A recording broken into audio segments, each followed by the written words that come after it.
তোর বাবা এখনো এলো না কেন বল দেখি? দেরি হয়ে গেছে আজকে। এসে যাবে এক্ষুনি এসে যাবে বাবা। এই যো এসে গেছি। ওই ওই এসে গেছে। ও বাবা এসে গেছো? তোমাকে নিয়েই কথা হচ্ছিল। এ কি তুমি নাক ঢাকা দিলে কেন? একটু ওয়েট কর, কেন নাক ঢাকা দিয়েছি বুঝতে পেরে যাবি। কি যা তা পাগল।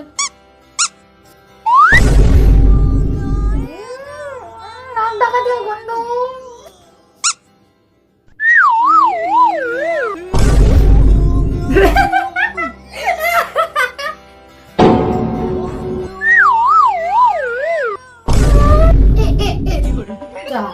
দুজনেই অজ্ঞান হয়ে গেল। এতে এমন কি গন্ধ, এমন এমন গন্ধ ছাড়ে না।